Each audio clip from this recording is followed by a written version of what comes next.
Hi friends, how are you?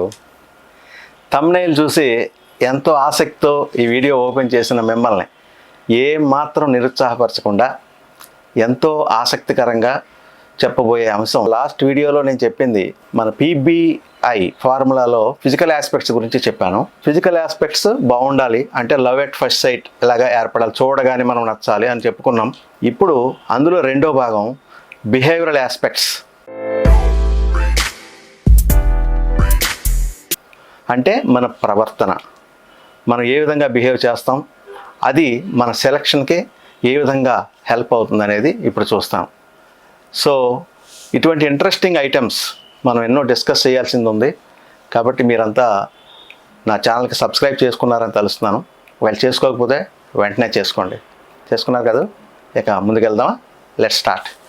Behavioural aspect అంటే ఏమిటి? ఇప్పుడు మనం పెళ్లి చూపులకు వెళ్తారు మన వాళ్ళంతా, పూర్వం అయినా ఇప్పుడైనా. జనరల్గా ఒకళ్ళని చూసి వాళ్ళు మనకు నచ్చినప్పుడు మన పెద్దవాళ్ళు ఏమంటారు? అమ్మాయి నాకు నచ్చిందని మనం చెప్తే పెద్దవాళ్ళు ఏమంటారంటే, నచ్చడమే ఉందిరా, అందం కాదు, అందాన్ని కొరుకు తింటామా, గుణం ప్రధానం అంటారు. అందం కాదు గుణం ప్రధానం అన్నారంటే అర్థం ఏంటి? ఫిజికల్ ఆస్పెక్ట్స్ కంటే కూడా బిహేవియరల్ ఆస్పెక్ట్స్ చాలా ఇంపార్టెంట్ అని అర్థం. ఎందుకంటే ఫిజికల్ ఆస్పెక్ట్స్ అనేది, అందం అనేది తరిగిపోతుంది, కాలంతో పాటు కరిగిపోతుంది. కానీ బిహేవియర్ అనేది జీవితకాలం దాని ప్రభావం ఉంటుంది. ఒక వ్యక్తి మంచివాడైతే ఆ మంచితనం యొక్క ఫలితం జీవితకాలం వస్తుంది. అతని చెడ్డవాడైతే అలాగే ఉంటుంది, దుష్ఫలితాలు వస్తూ ఉంటాయి. కాబట్టి ప్రవర్తన అనేది చాలా ఇంపార్టెంట్ ఈ ఎంపిక ప్రాసెస్లో. అలాగే పిల్లలు, చిన్న పిల్లలు కొంతమంది హైపర్గా ఉంటారు, చాలా అల్లరి చేస్తూ ఉంటారు. కొంతమంది చాలా బుద్ధిమంతులుగా అమ్మ నాన్న ఏం చెప్తే అది, లేదా పెద్దవాళ్ళని చాలా గౌరవంగా మర్యాదగా చూసుకుంటూ అల్లరి చేయకుండా, ఏది ముట్టుకోకుండా, ఏది చేయకుండా, డిస్టర్బ్ చేయకుండా ఉంటారు. వాళ్ళని ఏమంటాం మనం? ఎంత బుద్ధిమంతుడు అంటాం కదా. అంటే వాళ్ళ ప్రవర్తన వాళ్ళకు ఒక మంచి ఇమేజ్ తీసుకొస్తుంది, మంచి ఇంప్రెషన్ కలిగిస్తుంది. అదే పిల్లల్ని బుద్ధిమంతులు అంటాం. అలాగే స్కూల్లో చదువుకునే వాళ్ళకి, విద్యార్థులకి సపోజ్ 10th క్లాస్ పూర్తి అయిపోయింది, ఇంటర్మీడియట్కి జాయిన్ అవ్వాలి. అప్పుడు ఏమి ఇస్తారు? 10th క్లాస్ పూర్తి అయిన తర్వాత టీసీ ఇస్తారు కదా. టీసీతో పాటు మార్క్ లిస్టులు ఇస్తారు, ఇంకా కాండక్ట్ సర్టిఫికెట్. అంటే ఈ విద్యార్థి ఈ స్కూల్లో చదివినంతకాలం ఎంత మంచి ప్రవర్తన కలిగి ఉన్నాడు అనే దాన్ని ఒక సర్టిఫికేట్ ఇవ్వాల్సి ఉంది. ఈ సర్టిఫికేట్ నెక్స్ట్ కాలేజీలో సమర్పించాలి, లేకపోతే వాళ్ళు అడ్మిషన్ ఇవ్వరు. ఒక వ్యక్తి యొక్క ప్రవర్తనని వాళ్ళు సర్టిఫై చేయాల్సి ఉంటుంది ప్రిన్సిపాల్. జనరల్గా సాటిస్ఫాక్టరీ అంటారు, అంటే సంతృప్తికరంగానే ఉంది అని. ఇంకొన్ని ఎక్సెప్షనల్ కేసెస్లో గుడ్ బిహేవియర్ అంటారు, గుడ్ కాండక్ట్. అది ఇంకా మంచిది కదా. కొంతమంది ఎక్స్ట్రాఆర్డినరీ, ఎక్సలెంట్ అంటారు. సో అట్లాగా మన ప్రవర్తన ఎంత బాగుంటే మనకంత మంచి ఫలితం వస్తుంది. నెక్స్ట్, ఉద్యోగానికి ఎంపికయ్యారు. ఉద్యోగానికి పరీక్ష రాశారు, మంచి మార్కులు వచ్చాయి, ఇంటర్వ్యూకి పిలిపొచ్చింది, ఇంటర్వ్యూకి వెళ్ళారు, అక్కడ బాగా చేశారు, మంచి పొజిషన్లో ఉండి ఆఫర్ ఇస్తున్నారు, జాబ్ ఆఫర్ ఇచ్చారు. ఇప్పుడు ఒక కండిషన్ ఉంటుంది, జాబ్ యాక్సెప్ట్ చేయడం. మనమంత అయితే మనల్ని యాక్సెప్ట్ చేయడం వాళ్ళు ఏ విధంగా చూస్తారంటే, ఇతని ప్రవర్తన ఎలాంటిది, ఇతని కాండక్ట్ ఎలాంటిది అన్ని క్యారెక్టర్ అండ్ యాంటిసిడెంట్స్ వెరిఫికేషన్కి ఆ డిపార్ట్మెంట్ వాళ్ళు పోలీసులకి రిఫర్ చేస్తారు. అంటే మనం ఎక్కడైతే నివాసం ఉంటామో ఆ ఏరియాకు సంబంధించిన పోలీసులకి వాళ్ళు రిఫర్ చేస్తారు. అప్పుడు ఆ పోలీస్ స్టేషన్ నుంచి కానిస్టేబుల్ ఎవరో మన ఏరియాకి వచ్చి మన గురించి వాకప్ చేస్తారు, పక్క వాళ్ళని అందరినీ కూడా. ఆ విధంగా వాకప్ చేసి మంచి రికార్డు ఉంది, ఈ అబ్బాయి మంచివాడు, బుద్ధిమంతుడు అనే రికార్డు వస్తే హ్యాపీ, వెళ్తారు. అదే కాకుండా ఒకవేళ ఈ కుర్రాడు మంచివాడు కాదు, ఈ అల్లరి చిల్లర పనులు చేస్తూ, లేదా దొంగతనాలు చేస్తూ, దోపిడీలు చేస్తూ, దౌర్జన్యాలు చేస్తూ, రౌడీయిజం చేస్తూ పోలీస్ రికార్డులకు ఎక్కిన సందర్భాలు ఉంటాయి. అలాంటప్పుడు పోలీస్ రికార్డులో మన పేరు ఉందంటే అది నెగిటివ్ అయిపోతుంది. అందుకే ఉద్యమాలు చేసేటప్పుడు పోలీసులు హెచ్చరిస్తారు విద్యార్థుల్ని, మీరు ఆవేశంతో ఈ ఉద్యమాలు చేస్తున్నారు, కానీ మీరు పోలీస్ రికార్డులోకి వస్తే మీ భవిష్యత్తు దెబ్బతింటుంది అని అంటారు కదా. అంటే ఏమిటి? పోలీస్ రికార్డులోకి మనం పేరు ఎక్కకూడదు, అది క్రిమినల్ రికార్డు ఉన్నట్టు అయిపోతుంది. అంటే మన ప్రవర్తన విషయంలో ఈ మన ఇంటి చుట్టుపక్కల వాళ్ళ నుంచి కానీ, పోలీసుల నుంచి కానీ, ఎవరి నుంచి అయినా సరే మంచివాడు, చెడ్డవాడు కాదు, మంచివాడు అన్న విధంగా ఉంటేనే మనకి ఎంపిక చేసుకుని పోస్టింగ్ ఇస్తారు. దీన్నే క్యారెక్టర్ అండ్ యాంటిసిడెంట్స్ వెరిఫికేషన్ అంటారు. కాబట్టి మన ప్రవర్తన ఎంత బాగుంటే మనకు అంత ప్లస్ అవుతుంది. మనం వేసే ప్రతి అడుగు కూడా మనకు విజయాన్ని ఇస్తూ ఉంటుంది. సో ఇప్పుడు ఈ బిహేవియరల్ ఆస్పెక్ట్ యొక్క ఇంపార్టెన్స్ చెప్పుకున్నాం కదా. అసలు బిహేవియరల్ ఆస్పెక్ట్స్ మనకి బాగుండాలంటే ఏ విధంగా మన ప్రవర్తన ఉండాలి, ఏ లక్షణాలు మనలో బాగా ఉండాలి. Number 1, courteous attitude. Courteous attitude అంటాం. ఫస్ట్ ఆఫ్ ఆల్ అంటే ఏమిటి? మర్యాదగా పలకరించడం. ఎవరినైనా మనం మర్యాదగా చిరునవ్వుతో పలకరించామనుకుందాం, అదే కర్టియస్ యాటిట్యూడ్ అంటే. ఇప్పుడు ఎవరినైనా చాలా కాలం తర్వాత మనం కలిసినప్పుడు ఏమంటాం?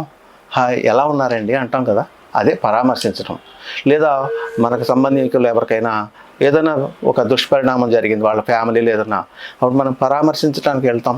లేదా విదేశాల నుంచి ఎవరో మన వాళ్ళు వచ్చారు, దిగారు, వాళ్ళ ఇంటికి వచ్చారు, వాళ్ళని చూడడానికి పెడతాం కదా.